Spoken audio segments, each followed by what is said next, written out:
Morning, Deirdre. Good morning, Tom. How are you today? I'm good. Where am I? Well, I recognize that type of building as a crofter's cottage. Now, that implies that this is a scene of agriculture in Scotland or Ireland, but given the mountains, it must be Scotland. So you're in northern Scotland there, up in the Can you Highlands. actually, since you've gotten all that right, can you actually name the name of the cabin? I think that's up to you. You name. It's actually called Black Rock Cabin in Glencoe, Scotland. And probably, Deirdre, you can't read the small things down there that say that's what says Black Rock Cabin. But Right. what a wonderful scene. And I know you have heritage that goes back this far. Half of mine is from here. So, one of the things that you and I've been looking for desperately is how to try to understand as people that are building businesses, how do we understand, try to make sense of this in a broader way so we don't get jerked around by every single transaction that occurs, but we see it for what it is and then say, all right, I get it. I'm not sure that really at this moment affects me, or maybe it does, or maybe it offers an opportunity, but it may be down the road a bit so that we can navigate our way through. And we have some ideas on the navigation. We've talked a lot about this being pitch perfect on both sides of the argument. And as we go through this, I'm going to start talking about where we see the lack of pitch perfect on the opposition. And that's doing nobody any good. Because if you're going to, well, I won't try to preempt what you're going to say. I'm going to turn it over to you. And I was hoping I would actually surprise you, but it doesn't look like I surprised you at all. Well, you're talking about our themes here, Tom. Yeah. And our basic theme is that we help business people navigate the now, whatever that now is. We provide insights that we haven't seen elsewhere. We apply those insights to the actual work that not only our listeners are doing, but the work you and I do, Tom. Yeah, We're business exactly. people. We build businesses, we run businesses. So we too have to figure out what's going on, or perhaps a better way to phrase that is that we have to look at what's happening and figure out keys that get us to a point where we get confidence about the actions we're going to take. But what we're going to do today is a little different. We see that people are having a lot of trouble just even figuring out what's going on. This ties in with you where am I? You know, so let's start picking at some keys here. You know, you could jump into this whole situation at any point. I'm not going to try to organize our thinking because, as you know, our conversations about this are organic. They go where they go because there's so much material here. So I'm going to just pick a spot and jump in. And please, Tom, as you have comments to make, just please interrupt me because that's how we get the organic conversations that I think will be most useful to our listeners. I should really say here, Deirdre, just so people are clear, we have been providing to a private audience what we're doing today. But what we've done is we've just taken things like tariffs or Panama or Greenland, and we've explained what do we think the purpose of that is. What we haven't yet done, and what we've decided to do is more people probably would appreciate this than just the private group that we've got. So we're going to open this up because right now we've been reluctant sometimes to even release content because there's so many changes going on that we just get lost and it would be there's too much to take in. And but we think this is worthy for a discussion. So with that being said, I'll let you keep going on what you were saying. Okay. Well, the place I'm going to jump in first off is the president's style. That a lot of people are confused. Is that the tamest word I can come up with? Yes. That a lot of people just don't understand what's going on because of the way the president is presenting ideas or going about his job and so forth. And what you and I have discussed, look, Tom, we spent 2 hours this morning, 2 hours yesterday, talking about these very topics. And where we came out on the president's style is that what people are missing is that this is his way of going about business. He's a businessman. We've sometimes called it his negotiating style, but it's really more of a deal making style. Yes. That when you're making a deal, and this man has made deals, thousands upon thousands of deals in his lifetime, you don't go in and talk straight. You go in and do some probing, look for information, try to clarify the situation, and then you may put a proposal forward and wait for the reaction and so forth, and then you work toward a deal. And it's my sense that if more people thought in terms of what the president is saying as deal making propositions to which he expects a reaction, that maybe some of the panic would tamp down, maybe some of it would tamp down a little. Frankly, you could go crazy if you took everything that he said literally. And we've sometimes seen, I was about to say the press, it's actually all media, uh, just chasing one thing, chasing another, the headlines changing by the day. And so it's gotten to the point where every half hour I look at my online versions of the Wall Street Journal and New York Times to keep up with what's going on right now. And there are always changes in the headlines there. But the press itself, which with its sense of how leaders talk or how leaders act, is, I think, missing this whole approach to understanding the deal making. I'm going to jump immediately into a couple of examples because I don't like talking this vaguely. Let's talk about the one that frankly panicked people yesterday, and that's the whole idea of turning the Gaza Strip into a new Riviera. Now, no one thinks, I mean, no one who has caught their breath again thinks that President Trump is serious about just moving all of the Palestinians out, taking it over, rebuilding the strip, something that would take years upon years of things. I suggest that people think about this as the first step forward in making a deal. Yeah. And I think what he was doing was clarifying the situation. Because if you look at the reactions, what happened was the various Arab countries stated their positions about what they would or would not do if President Trump went in and tried to rebuild the Gaza Strip. One, none of them would accept any Palestinians, even temporarily. Two, they're not going to contribute to any rebuilding as long as Hamas is on the ground there. So now think about the information gathered here and about how all of the people who are working to resolve this desperately bad situation have now gotten information that may help them move forward to some solution. The problem is not so much the situation on the ground, it's that Hamas still being there, Yeah. that is keeping Arab countries from jumping in.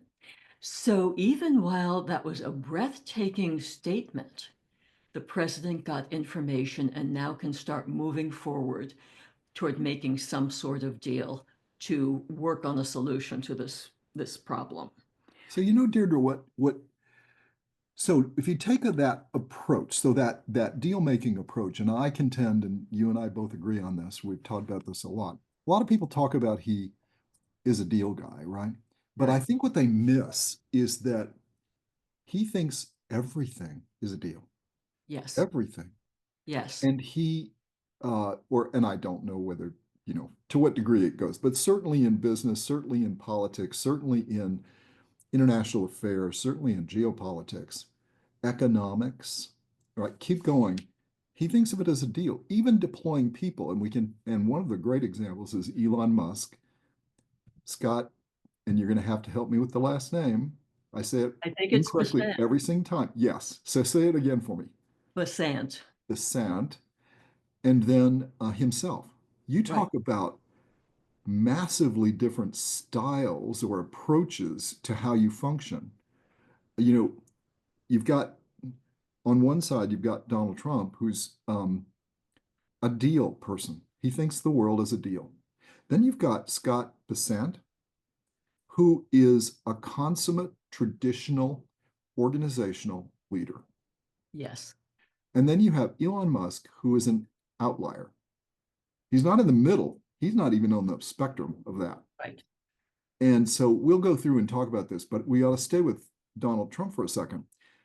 Once I think you put yourself in that mindset, everything he's saying is either closing down a deal, opening a deal, or he's setting the floor for a deal. And you can tell when he's setting the floor Yes. because when he was doing the negotiation, not the negotiation, I shouldn't say it that way.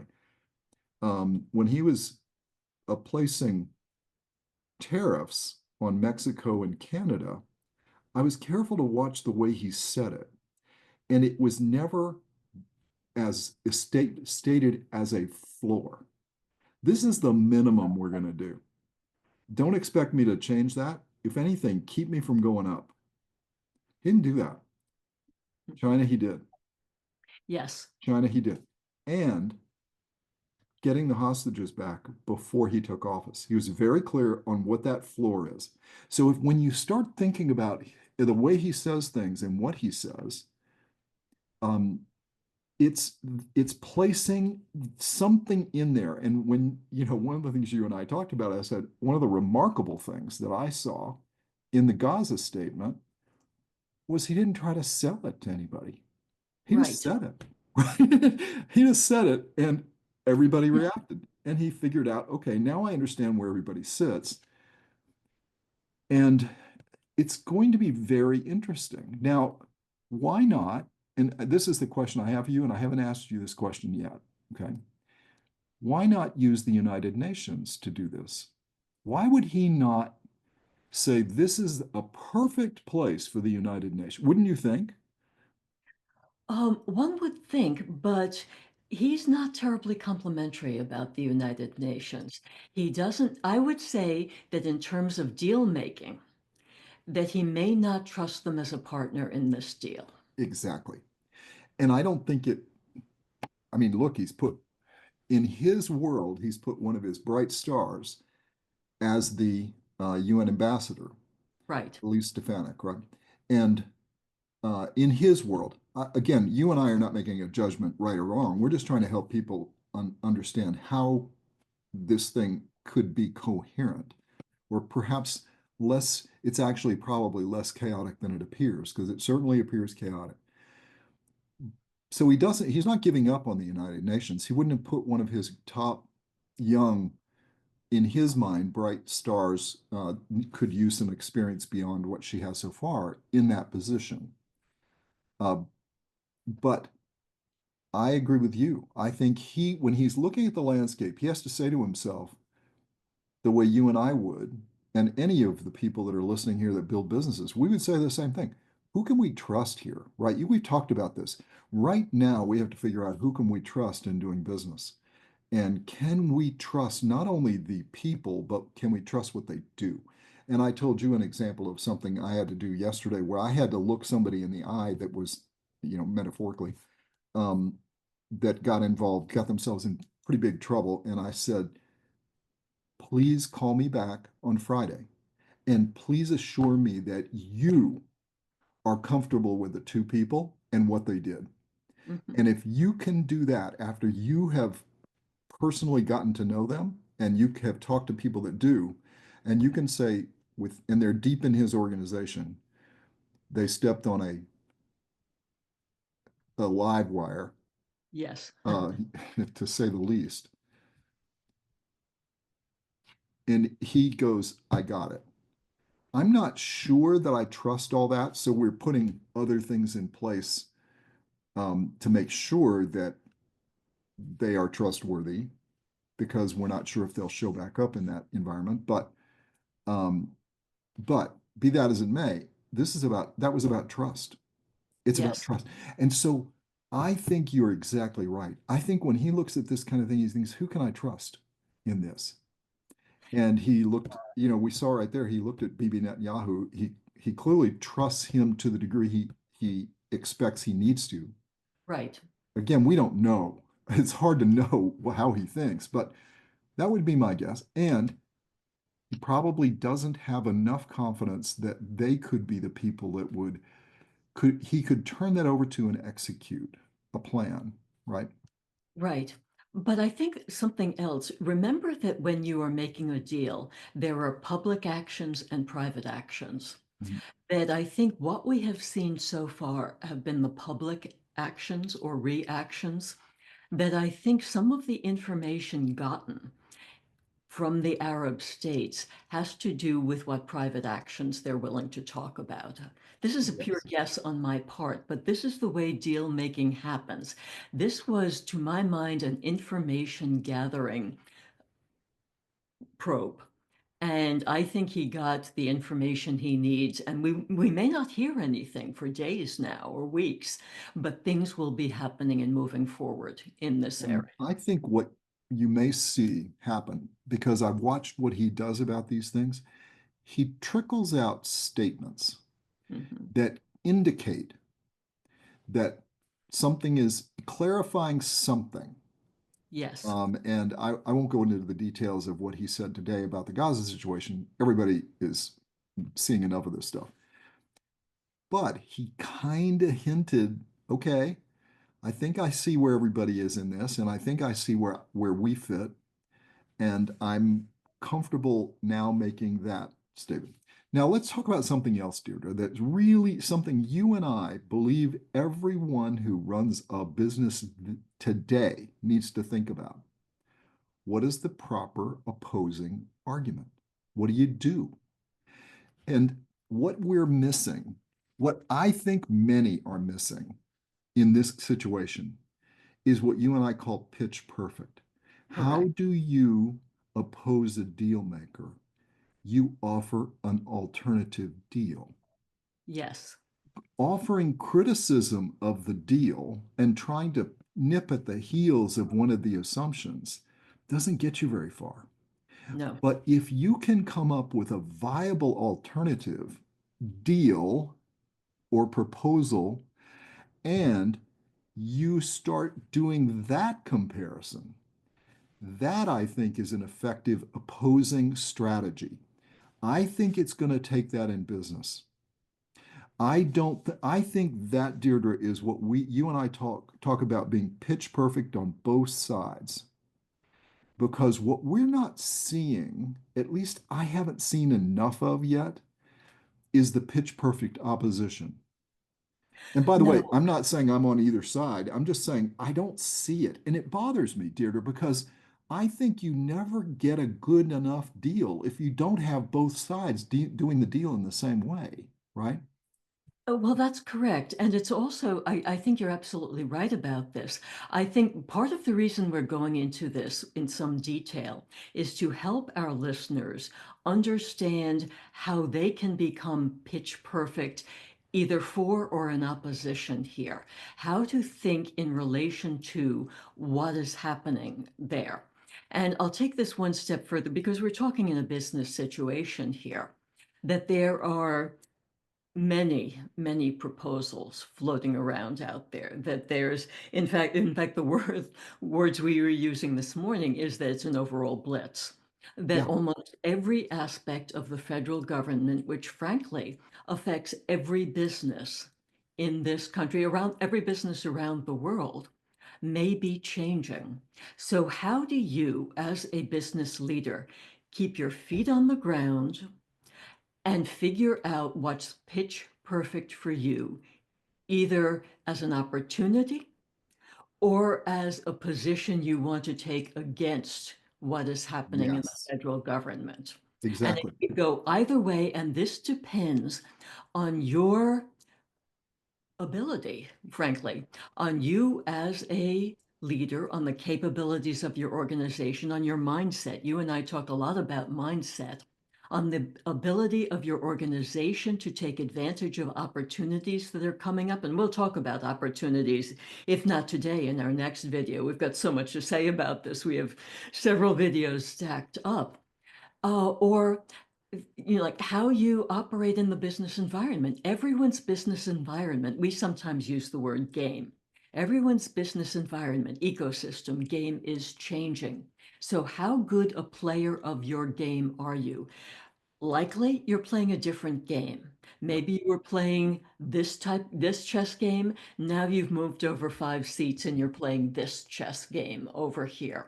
And how well can you do it? How well can you understand, one, that the game has changed, two, what the game has changed to for your business, three, your degree of confidence of your read of the situation, and then four, your ability as a leader to come to decisions about how you move forward. And there's a lot of conversation going on right now, which we'll get to as we move forward on this topic, about how leaders think about this. Um, So, Deirdre, stop. If I could get you to hold on that point for a second, because I think it might be helpful if we step even further back and say, okay, you just explained to us why is this important to us, right? Because Right. the game has already changed in a major way and it's changing every Correct. single day. How do we make sense of those changes? Not just intellectually because we'd like to know, but also what is the implication? And is the Correct. implication to me personally, is it to our business or is it to businesses we serve as advisors on, right? Meaning board directors. Correct. Because almost everybody we know that runs a business is advising others, Correct. and the people you mentor. Um, and the one thing that you and I have talked about is if you don't think that an organization is moving in the right direction with the right people and doesn't fit these characteristics that you think the future is holding, it's not worth your time. And Yes. I just gave up being part of something I resurrected over almost 10 years Right. to a very viable not-for-profit organization. But I think they're not moving fast. And I got chastised by one of the board members that I was trying to move the thing too quickly. Right. And as you know, I took 24 hours and then resigned. This is Right. the thing I built essentially. And I know you know that. Correct. Correct. But I'm not going to mess with it. I didn't put the person on the board. It was put on by one of the other people. It's fine. They've called me out publicly 3 times. I just don't think that they think I am not appropriate because I'm trying to push. I think they're inappropriate, but that's a whole different story. They will never know because they don't watch these kind of things, right? They're looking Right. backwards. That's part of the problem. They're stale as all get out. The problem that you and I have is if you have a situation like that, don't waste your time right now. Things are happening Correct. so fast. It's not worth your time. So one of the pieces of advice, and we try not to give advice, we just try to point out the implications of what we see so that it gives you ideas. But I would just say, please look hard because if you think that an organization that you can't influence is not going to focus and change with this rapid time, you have to, it's not worth your time. Hmm.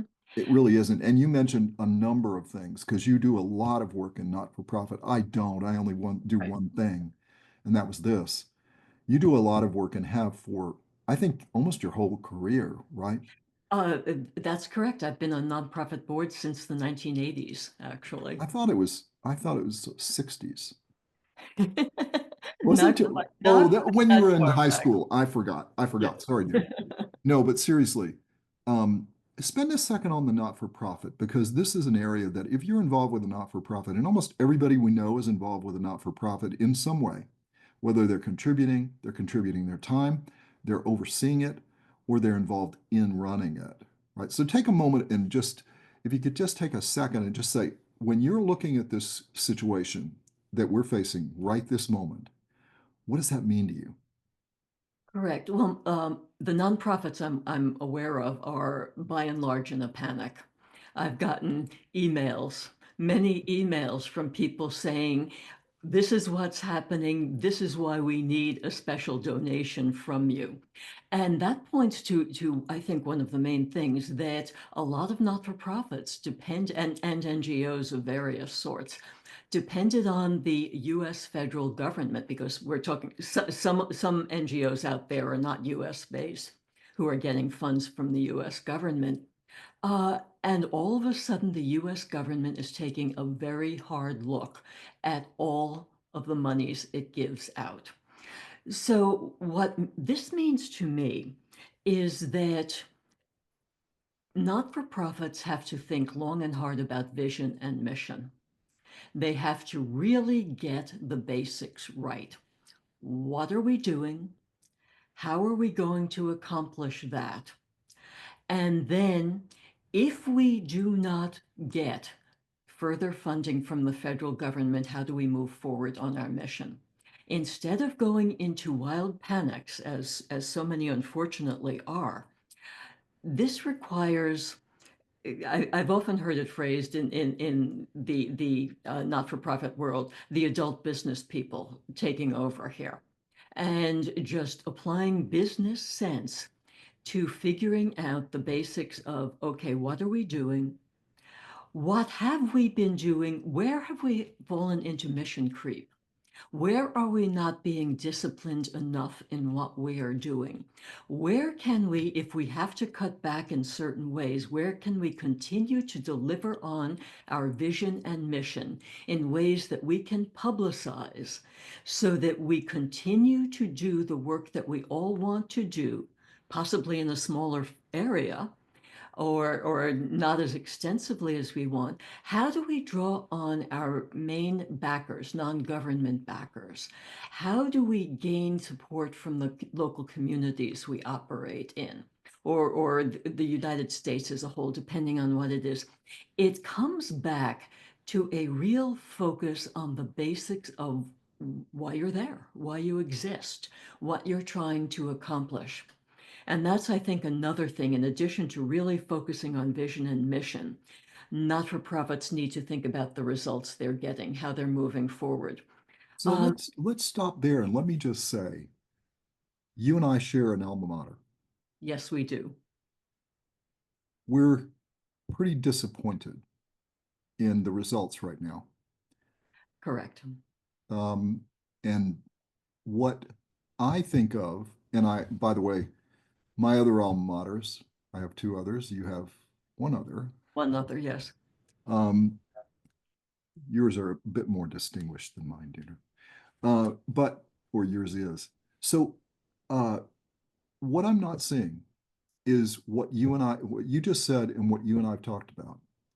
Results now. Yes. Results now. Not results at year end, not results that take 6 months, not having a serious problem on your campus with discipline, people discipline, and it's 9 months later and or a year later and you still let it go. It so that people like us don't feel comfortable, especially I don't feel comfortable because you're not comfortable going on campus because even though you're not really Jewish, they take you to be Jewish because of your last name and you're a little worried about that. I get it. I don't, that's not what universities are for. Universities are for learning, for teaching, for collaboration in the learning environment, in the teaching environment. They're not for anything else that jeopardizes that. What can you do? Instead of offering me continuing ed, which is what some of them do, or they're touting that they've made progress here and there, I don't care. What I'd like to see and what would get me to start contributing money again is if they wrote an email to me once a month and said, here's what we've done. Yes. Here is what we've delivered to the marketplace for learning. And by the way, they do outstanding things in the sciences, Mhm. which are disconnected from the main campus. Mhm. They're not doing that. And as a result, to the standard alumni, they're not sending these things to say, here's what we've done. They write us a big long letter, and I don't really want to see that. I want to see, we have delivered this to the marketplace. Our marketplace is the high-end learning environment of a certain segment of the learning teams. Here's what we've done. We Mhm. have changed this. We have done this. We have done that. And meaning it's been done. Not that we're studying it, not that we've appointed a committee, not that they're going to come with something in 2 months or 3 months. It's just, what have I done now? Right. And somebody was asking me today in a very large, stodgy organization, how can they be heard? And I said, the way you can be heard, I think, is you just automatically every week write up what you've accomplished. What have you delivered to the market? Not what have you done, not of you what you worked on, right? What have you delivered to the marketplace that will improve the business from the customer's point of view? And just explain it in a slight, small paragraph, and just do that every week Mhm. so that people start seeing what your team is doing to contribute to the benefit of the company. I think if not-for-profits were to do that, Deirdre, to say your point about vision and mission, go back, figure out why you exist and what it is you're going to do to take steps toward why you exist. You decide once a month, I'm going to send to the people that supposedly give us money, and I'm going to say, here's what I've delivered to the marketplace. And this is the trick in results now. And this is what you and I talked about. And I know I'm rambling here. Sorry. No, no. This is important thinking because I'm going to take what you've been talking about, and it's necessary to focus on the business. Why are you in business? What is your vision and mission as a business?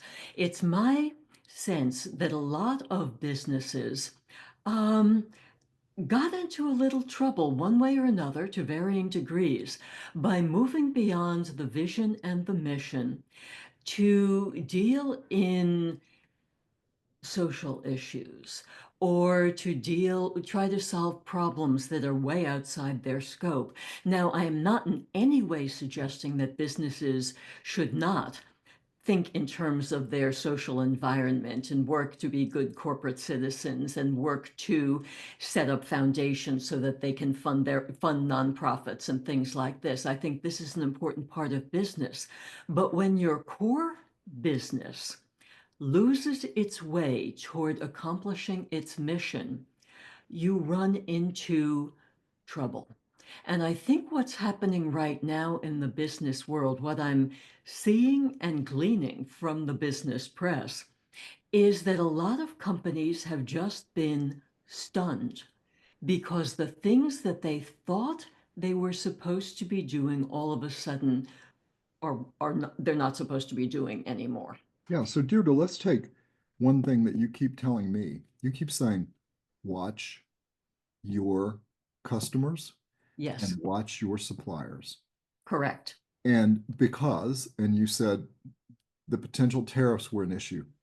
Right. And I say anybody that does business with the federal government ought to be looking really hard at what they're doing Yes. and making sure they understand what's going on because we're seeing many things changing overnight Yes. because of the attempt to look for waste and worse and Correct. expose everything. The first move is to expose things, and they've tried to Right. pick different places. And we'll talk about a little bit about this because I'd like to, on the next episode we have of this, Drew, I'd like to talk, if we could, about the just the different what President Trump has got set up here with Scott Bessent. Why put him at Treasury? Why put Elon Musk in charge of exposing the information and Right. figuring out how not to break the system while you're exposing the information and Correct. break it in the right ways, but not the wrong ways? And Correct. then how do you maintain it as a person trying to make the whole thing move forward, which clearly is what President Trump's trying to do? We'll see whether it works. Right. And again, we're not making a judgment as to whether it's a good thing to do or a bad thing. Although I will say just having a lot more information is always kind of a good thing that Right. rather than hiding information. But I would just say you could end up like Politico, where you thought you were okay on Thursday and Monday morning came, you couldn't pay payroll because you have such a huge amount of your revenue being funded by the federal government and it was cut off for good or bad. However, we're not talking about whether it was a good decision that they're doing it, meaning they did it in the first place, or that they cut it off. It just is a reality. And Correct. now what do you do? Correct. And I And think by the way, also, Deirdre, I don't mean to jump too far on this, but I listened to two people I really have, or it's really three, but really have a lot of respect for. I mean, one is a middle of the road journalist who leans just a little bit on the more liberal side. I would put him in the kind of near the classical liberal.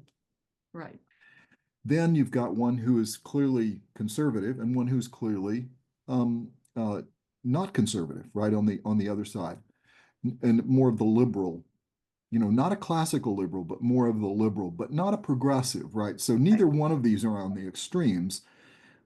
Their argument about Politico was whether Politico was doing good work or not and should have been cut off. And my argument was that's the wrong. They're coming at it from a point of view of if you've and they were saying Politico serves a useful purpose. Maybe it does. I don't know. That's not my game. Journalism is not my game. The point is, though, they're arguing the wrong point. The point is, if you are Politico, how do you sustain? And can you sustain without government support? And should you? Instead of arguing about whether Politico is doing good or bad work, and I realize there's a lot of group of people that care about that, but you and I care more about because we want our audience to be everybody running a business or everybody doing something. We don't care if where they are on the spectrum, as long as they're honest, right? And have good motives. But the point here is that we this is the point. You have to be clear about what you're doing. And your point yes, about this vision mission, just remember what our definition of vision and mission is, right? That you and I have for that. Vision is what you think the long-term benefit that what you're doing will give to society or the world or your community or your family or however you see it. The mission is your job in bite-sized chunks that will move what you're doing toward that vision. And then from that mission, which is a job, right, doing this, you create a strategy, which is an approach to go after that. right, And what you and I are talking about is make sure that you've thought through your vision and mission. But when you're looking at your strategy has to be a lot more flexible and it has correct, to really do more. It's instead of becoming rigid and like we've seen a number of people who have been, offered to leave the federal government or um, have been told they've been laid off, they are expecting that they will get some other job in the federal government because when they signed up, they just expect that that is their due. And you can tell just by the way they're communicating. Now, the problem is that doesn't match where our environment of companies are today or business. And your point is we have somebody running the country that thinks in business terms. correct. And so for good or bad, he's not going to think in terms of these institutions. Now, you and I both know when these kind of changes happen, good people are always hurt Yes, and unfortunately. unfairly hurt. And we understand that. And that is unfortunate. And it happens in anything you do. Um, and some unfortunate people are going to be sideswiped by all of this as we're trying to unfold things and be unfairly lumped in with others. And that's really unfortunate. But unfortunately, that's the way business is. We've seen it before and it's happened to you and me, right? Yes, So we have to say, okay, that's life. We move on. We just figure out, okay, how do I recover from that? I think the thing that is troubling me, I don't see enough people that are running businesses thinking I have to go back to product market fit. That's where you and I are. We are now back to we're changing what we're doing every single day. Correct. because we're saying, look, I think people are not going to want this kind of thing. They're going to need something different and they're not going to resonate well with that. Now, I will let you say what you said to me when we talked about somebody that we think is incredibly talented and incredibly capable and creative, yet is not responding. And they look more and more stale to you and me in how they're approaching what they do. So give people what it looks like. Um, what it looks like is, in this particular case, the vocabulary is the same. The stories are the same. The same item could have, that I read yesterday or today, could have similarly been written 2 or 3 years ago. And this may be okay if it serves this person's purpose, but it doesn't sound as if this person is at the cutting edge of what's happening in what's frankly a rapidly developing field, you know. So, And Deirdre, what does that mean? You said it very interestingly to me.